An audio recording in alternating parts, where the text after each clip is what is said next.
Before we begin, here is a disclaimer. This video contains content that some viewers may find upsetting.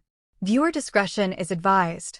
In this video, I will discuss the perspectives of Coco Crazy, Deborah Eris, and Lauren G, outlining the points with which I agree and disagree, and concluding with my own analysis and opinion on the matter. I'll keep it as brief and to the point as possible. Coco Crazy claimed that Clara Dao was promoting disorders. I disagree with Coco.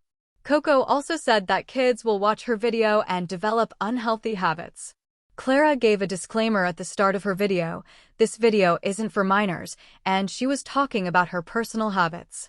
Kids oftentimes lie about their age, so Clara is not a babysitter, and how will she know the ages of her audiences? Coco, in her video about Sabrina Carpenter video, defended Sabrina Carpenter by saying her concerts are not for kids. Parents should not bring their kids to her concerts. Singers are not babysitters. Then why the same statement can be applied to Clara Dao?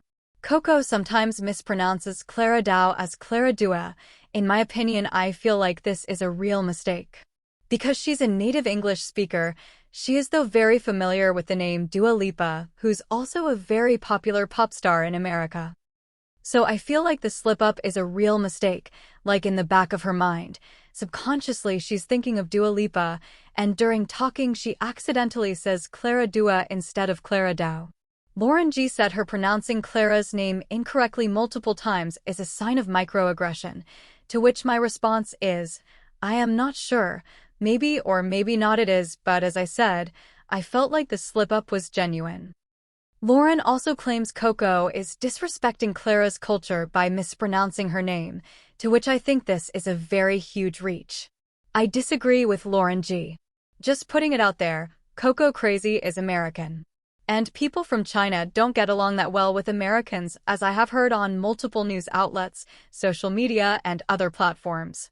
Keyword, usually especially if they see an American content creator is speaking negatively about someone that belongs to their continent.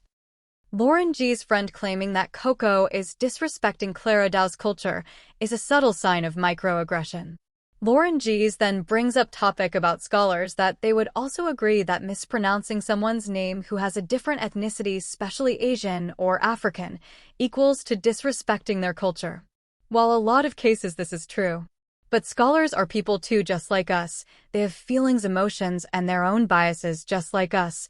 They can get emotional, they can make mistakes, and most importantly, they can be wrong too. Lauren G also claims that Coco did not use her age as an excuse, to which my reply is, she did, but in a more subtle way, like indirectly. Lauren G also said in her recent video that, no, I don't think Deborah is a nobody. She has a YouTube channel, she is somebody. To which my response is, Deborah's underlying meaning was she's not very popular and people don't know much about her and her background. Deborah is not a native English speaker, and keep this point in mind, because in this case it kind of creates a barrier, which I like to call a linguistic maze. Oftentimes non-native speakers are not able to pick up on certain tones and cues, and they also have difficulty processing words that are new to them, and this can lead to a lot of problems, fights even.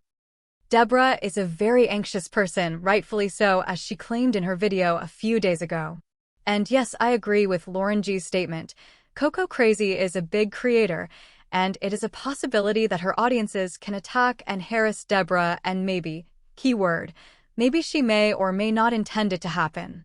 Yes, Coco has a right to respond, but she should respond calmly and in a softer tone. Another thing to add here, people were asking Deborah, who are you? We don't know you. Who do you think you are to criticize Coco Crazy? Then Deborah rightfully responds to the questions, tells people about her, giving her background, giving them answers. To which Coco's response was, I don't care about you. You are playing a victim trying to gain sympathy in a harsh tone. To which I disagree with Coco. The commentator who under Deborah Eris's video commented, Coco is 17. When she will turn 18, she won't be able to use her minor card, and Deborah liked that comment, which made Coco upset, rightfully so. But what the commentator was actually saying, that since she keeps getting herself involved in adult drama, and in some people's opinions, she's rude towards adult women. Once she turns 18, these adult women are going to snap. I believe this is what that commentator was implying. And Lauren G points out that Coco Crazy is painting Deborah as a creep. As you can see in her video thumbnail titled, "The YouTube Creep Deborah Eris dropped the worst response. In my opinion, calling her a creep is a very heavy accusation. I strongly disagree. Deborah is not a creep, far from it." And Lauren G makes a good point that Deborah can easily sue Coco. Coco may not directly called her a PDF file, but she alluded to it. Lauren G commented under Coco's video curiously asking her, "If you have watched Deborah Eris's video, then why are you lying about her?" To which Coco's response was very rude, telling Lauren to use her brain. "Very rude, Coco. Is this how you speak to your elders?" Then Coco yet again got aggressive, calling Deborah a scumbag, claiming since Deborah called her a manipulator, she called her a scumbag. I personally think calling someone a scumbag is more insulting than calling them a manipulator. Lauren G, despite being insulted, responded politely and with utmost respect. At the end of her video, Lauren G said that she has been doing YouTube since she was 14. She did not have the following that Coco has. But she never responded to anyone like that. In her opinion, Coco is not the mature person her audiences tries to paint her to be, and I strongly agree with Lauren G. In conclusion, I think Coco should learn to handle things more calmly and respectfully. She should make content on more lighter topics and hang out with her friends more. Meditate, eat well, and focus on her art career more, because I think the bird that she has painted that is in her profile picture is very cute. Her editing is very nice, wish I could edit like that, and her intros and outros are bangers. Thank you all for listening to me.